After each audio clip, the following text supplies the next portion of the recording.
Friends, आज की update कुछ इस प्रकार से। आज हम सबसे पहले शुरुआत करेंगे बांग्लादेश से। बांग्लादेश जनवरी से दिसंबर 2026 के बीच भारत से 1,80,000 टन डीजल आयात करेगा। यह फैसला मोहम्मद यूनुस के नेतृत्व वाली अंतरिम सरकार ने किया है। इसके लिए बांग्लादेश ने ऑयल इंडिया लिमिटेड की सहायक कंपनी नुमालीगढ़ रिफाइनरी लिमिटेड के साथ 14.62 करोड़ टका का समझौता किया है। बड़ी बात यह है कि बांग्लादेश की सरकारी कंपनी बांग्लादेश पेट्रोलियम कॉरपोरेशन इस आयात का एक हिस्सा वहन करेगी, जबकि बाकी का पैसा बैंक से कर्ज के रूप में लिया जाएगा। बांग्लादेश ने इससे पहले भारत से चावल खरीदने का ऐलान किया था। बांग्लादेश की सरकारी खरीद पर सलाहकार समिति ने मंगलवार को सचिवालय में वित्त सलाहकार सलाहुद्दीन अहमद की अध्यक्षता में एक बैठक की। इस बैठक में भारत की नुमालीगढ़ रिफाइनरी लिमिटेड से डीजल खरीद के प्रस्ताव को मंजूरी दी गई। इससे पहले 22 अक्टूबर को आर्थिक मामलों पर सलाहकार समिति ने 2026 में बांग्लादेश पेट्रोलियम कॉरपोरेशन के लिए रिफाइंड ईंधन तेल की आयात के लिए सैद्धांतिक मंजूरी दी थी। उसी फैसले के तहत खरीद समिति अब खास तौर पर एनआरएल से डीजल खरीद करने के प्रस्ताव को अंतिम रूप दिया है। बांग्लादेशी मीडिया के मुताबिक डीजल की कीमत को नुमालीगढ़ रिफाइनरी लिमिटेड के साथ बातचीत के आधार पर तय किया गया है। बैठक के बाद बांग्लादेश की अंतिम सरकार ने बताया कि 1,80,000 टन डीजल की लागत 119.133 मिलियन अमेरिकन डॉलर या बांग्लादेशी मुद्रा में लगभग 14.62 करोड़ टका तय किया गया है। इस सौदे में प्रति बैरल डीजल का बेस प्राइस 83.22 अमेरिकी डॉलर तय किया गया है। बेस प्राइस अंतर्राष्ट्रीय बाजार दरों के अनुसार तय किया जाता है और आयात अनुबंध और वैश्विक बाजार में उतार चढ़ाव के अनुसार बदलता रहता है। नुमालीगढ़ रिफाइनरी लिमिटेड असम में स्थित है। बांग्लादेश भेजे जाने वाले डीजल को असम में स्थित इस रिफाइनरी से पश्चिम बंगाल के सिलीगुड़ी में रिफाइनरी के मार्केटिंग टर्मिनल तक ले जाकर जाया जाएगा। टर्मिनल से डीजल को बांग्लादेश पेट्रोलियम कॉरपोरेशन के परबीतीपुर डिपो भेजा जाएगा। ईंधन ट्रांसपोर्ट को आसान बनाने और लागत कम करने के लिए दोनों देशों के बीच बांग्लादेश इंडिया फ्रेंडशिप पाइपलाइन बनाई गई है। इसी पाइपलाइन के जरिए डीजल को बांग्लादेश भेजा जाएगा। ये बात करें हम ग्रीस की सेना के भारतीय कंपनी से हथियार वाहन की खरीदने को तैयारी से तुर्की घबरा गया है। तुर्की की मीडिया ने इसलिए ग्रीस का तुर्की के खिलाफ युद्ध का ऐलान कह दिया है। तुर्की आउटलेट येनी अकीट ने अपनी रिपोर्ट में कहा, ग्रीस ने व्हील्ड आर्मर्ड प्रोग्राम वैप 8x8 बख्तरबंद लड़ाकू वाहन खरीदने के लिए एक महत्वपूर्ण कदम उठाया है। तुर्की ने ग्रीस के खिलाफ युद्ध की घोषणा की है।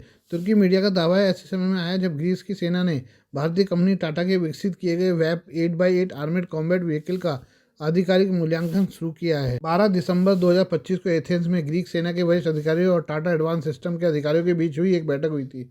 इस बैठक में ऑपरेशन टेस्टिंग के लिए बख्तरबंद वाहन को ग्रीस में अस्थायी रूप से तैनात करने पर चर्चा की गई। भारतीय कंपनी के आर्मर्ड व्हीकल का मूल्यांकन ग्रीक सेना का फैसला मिलिट्री यूनिट्स की गतिशीलता को बढ़ाने और बड़े आधुनिकीकरण का प्रयास का हिस्सा है। ग्रीक सिटी टाइम्स की रिपोर्ट के अनुसार ग्रीस का मौजूदा आर्मर्ड व्हीकल का अधिकांश हिस्सा MM13A1 और MM13A2 आर्मर्ड पर्सनल कैरियर से बना है। जिसने पिछले कुछ वर्षों में इसका आधुनिकीकरण करने की घोषणा की है, लेकिन वे आधुनिक मानकों से पीछे हैं। ग्रीक सेना अभी भी सोवियत निर्मित कई BMP-1 आर्मर्ड पर्सनल कैरियर को संचालित करती है। ग्रीस का इस समय तुर्की के साथ तनाव चल रहा है। ऐसे में पुराने रक्षा उपकरण ग्रीक सेना की क्षमता को असर डालते हैं। टाटा के आर्मर्ड वाहन में क्या है खास? टाटा एडवांस सिस्टम का बनाया वेब का डिज़ाइन सैटनेक लेवल 4 बैलिस्टिक सुरक्षा, स्केलेबल मॉड्यूलर आर्मर, एक रिमोट कंट्रोल वेपन सिस्टम या 30 मिलीमीटर मैंड बुर्ज के साथ ही वाटर जेट के साथ जमीन और पानी दोनों पर चलने की क्षमता रखता है। भारतीय कंपनी का बनाया आर्मर्ड व्हीकल 3 क्रू और 8 पूरी तरह से सुसज्जित सैन्य कर्मियों को ले जा सकता है। इसके अंदर का लेआउट तेजी से बाहर निकलने और कर्मियों की सुरक्षा के लिए अनुकूलित है। इसमें 600 horse power Cummins ISXE engine लगा हुआ है जो ऑटोमेटिक ट्रांसमिशन के साथ जुड़ा है। इसकी रफ्तार इसे बेहद खास बनाती है, जो 100 किलोमीटर प्रति घंटा की रफ्तार तक पहुंच सकता है। टाटा के आर्मर्ड व्हीकल को पहली बार 2014 के डिफेंस एक्सपो में प्रोटोटाइप के रूप में पेश किया गया था।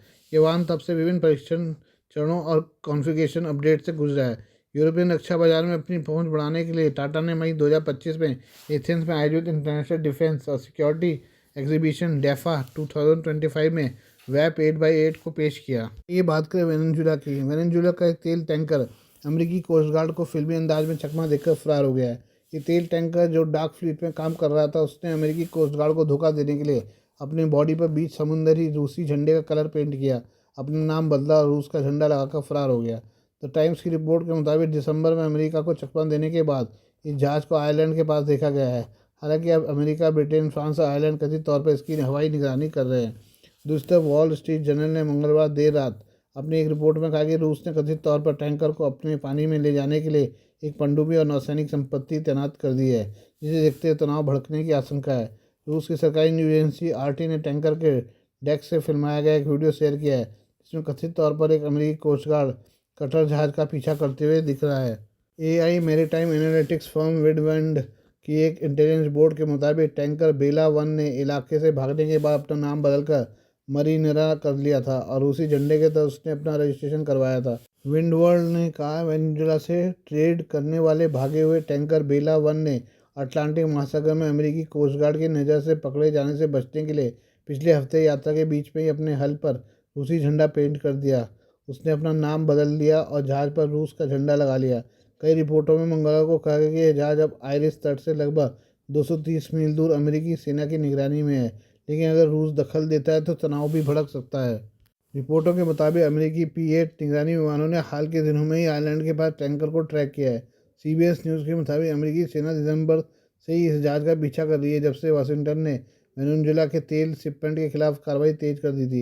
इस बीच वॉल स्ट्रीट जर्नल ने बताया कि रूस ने टैंकर को सुरक्षित रूप से अपने जल क्षेत्र तक पहुंचाने के लिए एक पनडुब्बी और अन्य नौसैनिक संसाधन तैनात किए हैं। Please do like, share and subscribe this channel of my news, views and analysis by Prakash.